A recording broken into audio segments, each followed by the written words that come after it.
दोस्तों ये जो हमारे डीबीएमएस के क्वेश्चंस की सीरीज है इसको हम कंटिन्यू करेंगे। इस पे एक पार्ट मैं पहले से बना चुका हूँ, ये उसका दूसरे पार्ट है। इसमें भी 10 क्वेश्चंस हैं और इसमें भी हम की कॉन्सेप्ट को समझने वाले हैं क्वेश्चंस के द्वारा। चलिए देखते हैं, इसमें पहला क्वेश्चन है, what is the result of the Cartesian product between two relation. दोस्तों यहाँ पे कार्टेशियन प्रोडक्ट को हम क्रॉस प्रोडक्ट भी बोल सकते हैं और इसका रिप्रेजेंटेशन कुछ इस तरीके से है, क्रॉस। तो यहाँ पे बताए उसका रिजल्ट क्या होगा। दोस्तों अगर हम दो रिलेशन के बीच में कार्टेशियन प्रोडक्ट अप्लाई करें, राइट, तो यहाँ पे जो कॉम्बिनेशंस बनेंगे, जितने भी पॉसिबल कॉम्बिनेशंस बनेंगे, वो इस क्रॉस प्रोडक्ट का रिजल्ट होगा। जैसे सपोज करो हमारे पास रिलेशन वन में दो रिकॉर्ड्स हैं और रिलेशन टू में हमारे पास तीन रिकॉर्ड्स हैं। तो जो पहला रिकॉर्ड होगा रिलेशन वन का, वो कंबाइन होगा दूसरे रिलेशन के तीनों रिकॉर्ड्स के साथ। तो तीन कॉम्बिनेशंस ये बने।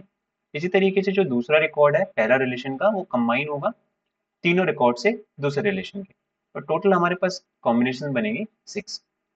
हालांकि इसमें कुछ ही मीनिंगफुल होंगे, बट यहाँ पे क्वेश्चन है टोटल किस तरीके से बनेंगे कॉम्बिनेशंस। तो यहाँ पे combinations of all tuples from both relations, तो ये हमारे पास करेक्ट ऑप्शन है। कॉमन टपल्स तो बिल्कुल भी नहीं होंगे क्योंकि वो इंटरसेक्शन में होता है। डिस्टिंक्ट टपल्स भी नहीं होंगे और इनवैलिड ऑपरेशन में नहीं। दोस्तों यहाँ पे टपल का मतलब जो एक रो है, एक रिकॉर्ड। अगर हम रिलेशनल अलजेब्रा की बात करें तो यहाँ पे जो कंप्लीट रो होती है, कंप्लीट रिकॉर्ड होता है, उसको बोलते हैं टपल। ठीक, नेक्स्ट क्वेश्चन देखते हैं।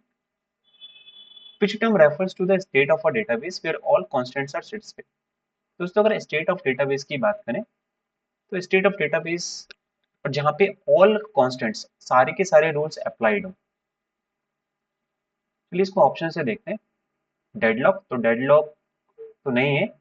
क्यों? क्योंकि डेडलॉक का मतलब ये होता है कि अगर हमारे पास दो प्रोसेस हैं, P1 P2, P1 ने रिसोर्स होल्ड करके रखा हुआ है जो P2 को चाहिए और P2 ने रिसोर्स को होल्ड करके रखा हुआ है जो P1 को चाहिए। तो यहाँ पे एक डेडलॉक की कंडीशन क्रिएट होती है। तो ये तो बिल्कुल भी नहीं है। कंसिस्टेंसी, कंसिस्टेंट का मतलब ये है कि अगर डेटाबेस के एक टेबल में, क्योंकि डेटाबेस में बहुत सारी टेबल्स होती हैं और एक टेबल के कॉलम को हम दूसरे टेबल में एज ए प्राइमरी की तरह भी यूज कर सकते हैं। तो अगर हमने एक जगह कहीं चेंज किया है डेटाबेस में, तो वो हर जगह रिफ्लेक्ट होना चाहिए। ऐसे नहीं वो मैंने एक जगह चेंज किया तो दूसरी जगह चेंज ही नहीं हुआ, राइट। तो चेंज करने से पहले अगर स्टेट ऑफ डेटाबेस कंसिस्टेंट है तो उसके बाद भी वो कंसिस्टेंट होनी चाहिए। तो ये ज्यादा इसका करेक्ट ऑप्शन है। आइसोलेशन की बात करें दोस्तों, ये आइसोलेशन, कंसिस्टेंसी और ड्यूरेबिलिटी ट्रांजेक्शन मैनेजमेंट की काफी इंपॉर्टेंट प्रॉपर्टीज हैं, राइट।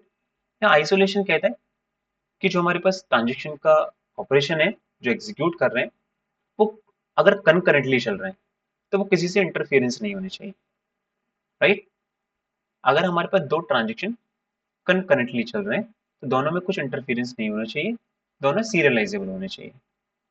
ड्यूरेबिलिटी कहती है कि अगर हमारे पास डेटाबेस में कुछ चेंजेस हुए हैं तो वो परसिस्ट होने चाहिए, कुछ समय के लिए रहने चाहिए, मतलब वो परमानेंट रहने चाहिए। ऐसे नहीं कि कुछ समय के लिए रहें उसके बाद लॉस्ट हो जाए। तो यहाँ पे करेक्ट ऑप्शन जो है हमारे पास कंसिस्टेंसी, जिसमें सारे के सारे कॉन्स्टेंट्स अप्लाई होते हैं।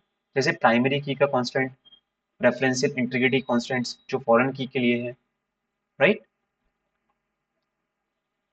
दोस्तों नेक्स्ट क्वेश्चन है, इन एसक्यूएल जो स्ट्रक्चर क्वेरी लैंग्वेज है, which clause is used to filter groups based on a condition after grouping has been applied? तो यहाँ पे बात चल रही है ग्रुप्स को फिल्टर करने के लिए। अगर यहाँ पे हम ऑप्शन देखें तो दोस्तों हम दो तरीके से फिल्टर कर सकते हैं, एक तो रिकॉर्ड्स को, ठीक है, और ग्रुप्स को। तो अगर यहाँ पे ऑप्शन देखें तो जो वेयर है हमारे पास कमांड एसक्यूएल की, उसके द्वारा हम रिकॉर्ड्स को फिल्टर करते हैं, राइट। और जो ग्रुप वाई है उसके द्वारा हम फिल्टर करते हैं ग्रुप्स को।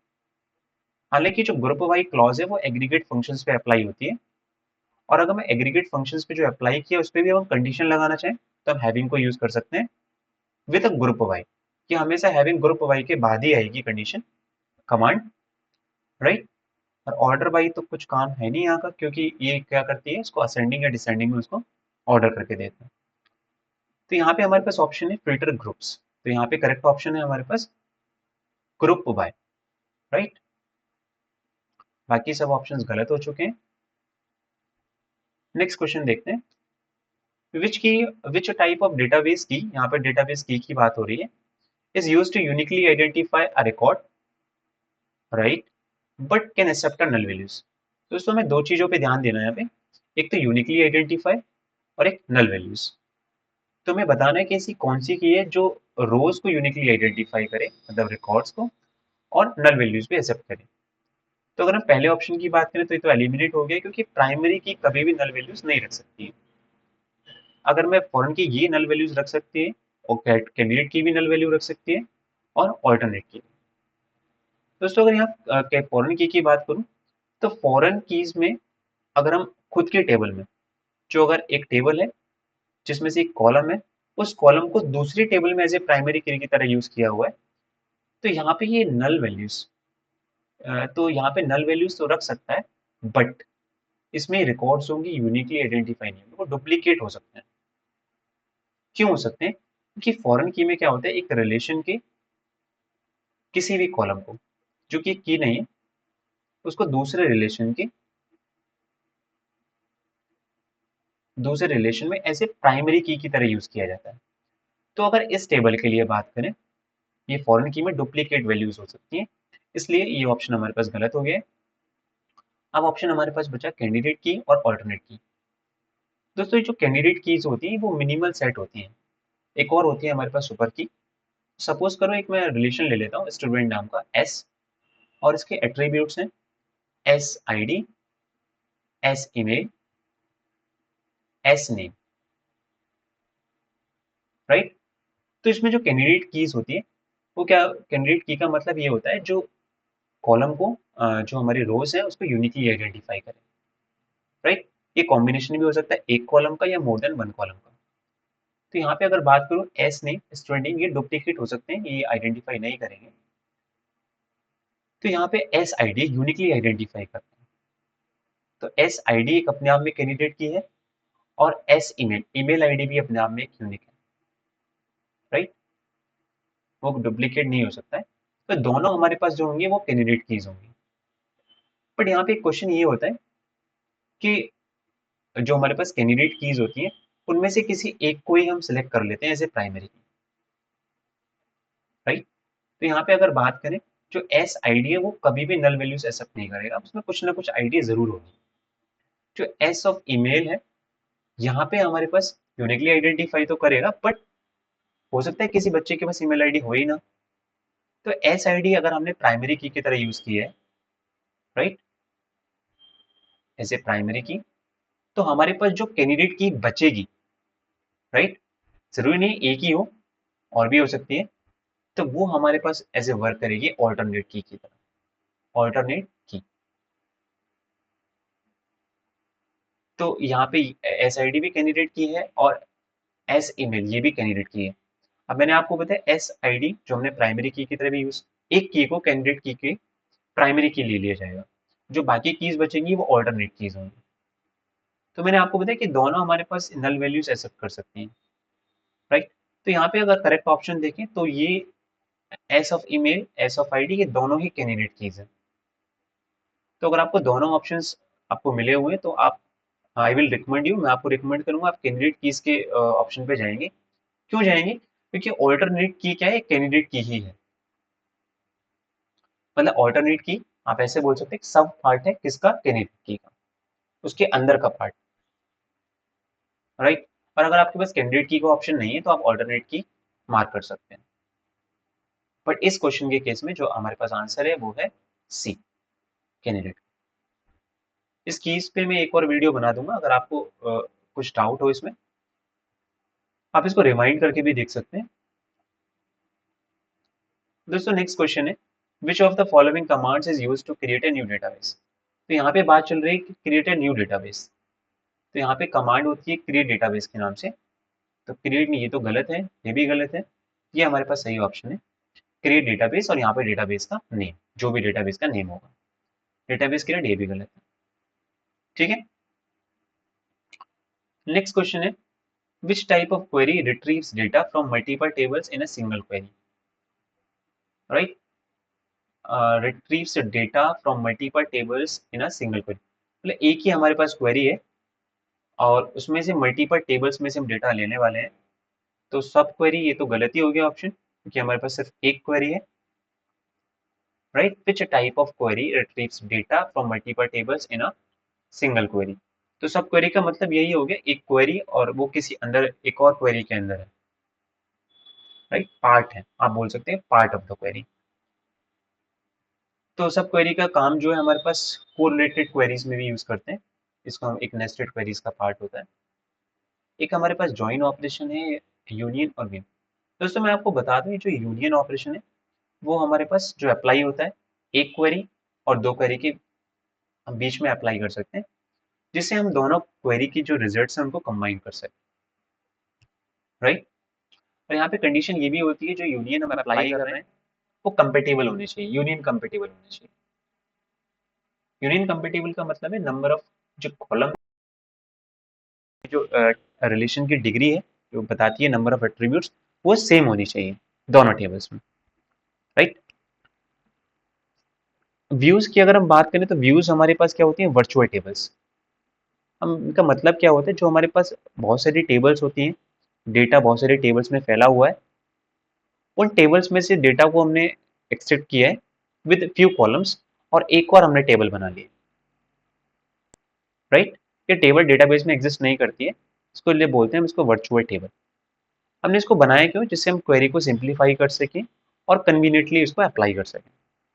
तो यहाँ पे ये तो बिल्कुल गलत हो गया, इन ए सिंगल क्वेरी, राइट, क्योंकि व्यूज का मतलब सिर्फ वर्चुअल टेबल बनाना है, यहाँ से क्वेरी अप्लाई नहीं करना नहीं है। नेक्स्ट है ज्वाइन। दोस्तों हम ज्वाइन के द्वारा क्या करते हैं, बहुत सारी टेबल्स होती हैं, वहां से डेटा को हम एक्सेप्ट करते हैं बाई सिंगल क्वेरी। तो यहाँ पे ज्वाइन हमारे पास करेक्ट ऑप्शन है। दोस्तों ज्वाइन भी हमारे पास तीन कैटेगरी के होते हैं। एक तो हमारे पास होता है inner join, inner join, outer join और नेचुरल ज्वाइन, राइट। तो ज्वाइन के बारे में हम आगे डिस्कस करेंगे, ओके, फिर किसी वीडियो में। नेक्स्ट क्वेश्चन पे चलते हैं। What is the main purpose of normalization in a relational database. दोस्तों यहाँ पे बात चल रही है नॉर्मलाइजेशन की। तो अगर हम नॉर्मलाइजेशन की बात करें तो नॉर्मलाइज करते क्यों है, जो डेटाबेस है उसको नॉर्मलाइज करने के दो रीजन है। पहला रीजन है जो रिडंडेंसी है उसको कम से कम करना, मतलब उसको बिल्कुल खत्म कर देना, ओके, रिडंडेंसी को खत्म करना, और जो अपडेट एनोमलीज हैं उसको खत्म करना, राइट। कि अगर हम कोई अपडेट कर रहे हैं तो क्या हम कुछ डिलीट कर रहे हैं तो क्या हो, राइट। तो यहाँ पे जो नॉर्मलाइजेशन का पर्पज है वो आप देख सकते हो ऑप्शंस के द्वारा, reducing the complexity of a database, और सेकंड है minimising, yes, minimising data redundancy. तो डेटा रिडंडेंसी जो होती है उसको ही खत्म करने के लिए हम यूज करते हैं नॉर्मलाइजेशन। नॉर्मलाइजेशन टेस्ट करने के हमारे पास बहुत सारे तरीके हैं, और हमारे पास नॉर्मलाइजेशन की कई सारी फॉर्म है। टेस्ट करने के लिए हमें चेक करना पड़ता है कि फर्स्ट नॉर्मल फॉर्म में है, या सेकंड नॉर्मल फॉर्म में है, या थर्ड नॉर्मल फॉर्म में है, या फिर हमारे पास BCNF में है, या फिर फोर्थ नॉर्मल फॉर्म में है, या फिर फिफ्थ नॉर्मल फॉर्म। ये कुछ नॉर्मल फॉर्म्स में जिसमें हम टेस्ट कर सकते हैं कि हमारा डेटाबेस नॉर्मलाइज है या नहीं है। अगर हमारा डेटाबेस नॉर्मलाइज नहीं है तो दोस्तों हमें करना क्या होता है कि जो डेटाबेस होता है उसको हमें डिकम्पोज करना पड़ता है, जो डेटाबेस के रिलेशंस होते हैं उसको हमें डिकम्पोज करना होता है, तोड़ना पड़ता है नंबर ऑफ कॉलम्स। इंक्रीजिंग, और ऑप्शंस देख लेते हैं। इंक्रीजिंग क्वेरी ऑप्टिमाइजेशन, तो ये भी नहीं है। डीनॉर्मलाइजिंग, ये तो वर्ड ही गलत हो गया, ये भी नहीं है। तो इसका जो करेक्ट ऑप्शन है वो है मिनिमाइजिंग डेटा रिडंडेंसी। नेक्स्ट है which of the following provides asset properties in DBMS। तो एसेट प्रॉपर्टीज ट्रांजेक्शन मैनेजमेंट की प्रॉपर्टीज हैं, राइट। ये इसलिए बनाई गई जिससे हमारा जो ट्रांजेक्शन है वो कंसिस्टेंट रहे, ओके। तो ये हमारे पास करेक्ट ऑप्शन है ट्रांजेक्शन मैनेजमेंट। तो सिर्फ डाटा डेफिनेशन लैंग्वेज की DDL कमांड्स हैं, जो SQL की कमांड्स हैं। इंडेक्सिंग, क्वेरी ऑप्टिमाइजेशन के लिए हम इंडेक्सिंग भी यूज करते हैं, जिससे हम इजीली और कन्वीनियंटली क्वेरी को अप्लाई कर सकें। व्यूज, जैसे कि मैंने आपको बताया जो व्यूज होती हैं वो हमारे पास वर्चुअल टेबल्स होती हैं, राइट। ये वर्चुअल टेबल्स हम क्यों बनाते हैं? जिससे क्वेरी को ऑप्टिमाइज कर सकें, क्वेरी अप्लाई कर सकें। नेक्स्ट है what is a view in a database. तो जैसे मैंने आपको पहले भी बताया, it is a virtual table, it is not a copy of a table, it is a virtual table. Temporary table भी आप नहीं कह सकते क्योंकि डेटाबेस में स्टोर नहीं है। टेबल विद डुप्लीकेट रिकॉर्ड्स, ये भी नहीं है। तो वर्चुअल टेबल व्यूज में क्या होता है, हम हमारे पास जो डेटा है बहुत सारी टेबल्स में फैला हुआ, वहां से हम एक्सट्रैक्ट करते हैं और एक वर्चुअल टेबल में रख लेते हैं उसको, जिससे हम क्वेरी को इजीली कन्वीनियंटली क्वेरी अप्लाई कर सकते हैं। राइट। दोस्तों ये जो व्यूज होते हैं इसकी बहुत एनोमलीज होती हैं, कंडीशंस होती हैं कि हम अपडेट नहीं कर सकते हैं किस पे, व्यूज पे। इसका एक बहुत बड़ा रीजन ये है जिससे हमारा जो डेटाबेस है वो कंसिस्टेंट है। मैं आपको बता देता हूँ, जो अपडेट्स हैं वो कब अलाउ होंगे। ये तीन कंडीशंस हैं व्यूज पे अपडेट करने के लिए। पहली तो है कि सिंगल बेस टेबल पे अगर डिफाइन किया हुआ है तब तो आप वहाँ पे, मतलब सिंगल बेस टेबल, एक ही बेस टेबल है, राइट, मल्टीपल टेबल से नहीं, सिर्फ एक ही टेबल से डेटा को लिया गया है, अब वहाँ पे अप्लाई कर सकते हो। यदि वो ग्रुप वाई क्लॉज के द्वारा डिफाइन है और एग्रीगेट फंक्शंस के द्वारा, तब आप अप्लाई नहीं कर सकते, राइट। अगर वो ग्रुप वाई या फिर हैविंग क्लॉज के द्वारा डिफाइन नहीं है या फिर एग्रीगेट फंक्शंस के नहीं लगाए गए हैं उस पर, तो आप उस पर अपडेट कर सकते हो। तीसरा ये है कि उसमें जो बेस टेबल है, जो आप एक टेबल पे अप्लाई कर रहे हो, यदि उसमें प्राइमरी की भी इंक्लूड है तब आप अपडेट कर सकते हो। तो मैंने आपको बताया ये तभी हो सकता है जब आपने सिर्फ एक ही बेस, राइट। एक तो पहला ये है कि जो हमारे पास सिंगल बेस टेबल है उसमें से प्राइमरी की आपने इंक्लूड की है। दूसरा, जो ग्रुप वाई क्लॉज है और जो एग्रीगेट फंक्शंस है वो आपने अप्लाई नहीं किए हुए हैं, राइट। और जैसे कि मैंने तीसरा बताया कि वो base table, single base table से लिया गया हो। दोस्तों नेक्स्ट है which isolation level is the most restrictive and prevents all types of anomalies in a transaction. तो जो एनोमलीज हैं, जो कंडीशन है, अनवांटेड कंडीशन है, राइट, तो कौन सी ऐसा लेवल है जो प्रिवेंट करता है और रेस्ट्रिक्ट करता है। दोस्तों अगर हमारे पास कोई ट्रांजेक्शन है, राइट, दो ट्रांजेक्शन या दो से ज़्यादा भी हो सकते हैं, अगर वो कंकरेंटली एग्जीक्यूट हो रहे हैं, मतलब एक साथ एग्जीक्यूट हो रहे हैं, तो यहाँ पे कोई भी एनोमलीज ना हो। यदि हमारे पास तीनों ट्रांजेक्शन या जो हमारे पास ये शेड्यूल्स हैं, तो हमारे पास ट्रांजेक्शन में कोई एनोमलीज नहीं होगी, वो परफेक्टली कमिट होंगे, राइट। तो कंडीशन ये है जो हमारे पास ट्रांजेक्शन हैं या शेड्यूल्स हैं वो सीरियलाइजेबल होने चाहिए। सीरियलाइजेबल का मतलब यही होता है कि अगर एक ट्रांजेक्शन हमारे पास वर्क कर रहा है, एग्जीक्यूट हो रहा है, तो दूसरा जो ट्रांजेक्शन होगा उसको कुछ मिली सेकेंड्स के लिए या सेकेंड्स के लिए वेट करना होगा, यदि कुछ डेटा को वो रीड करना चाह रहा है ए से बी में। ओके, नेक्स्ट देखते हैं। So thank you so much, these were only the 10 questions. तो हम इस सीरीज को कंटिन्यू करेंगे। So thank you so much.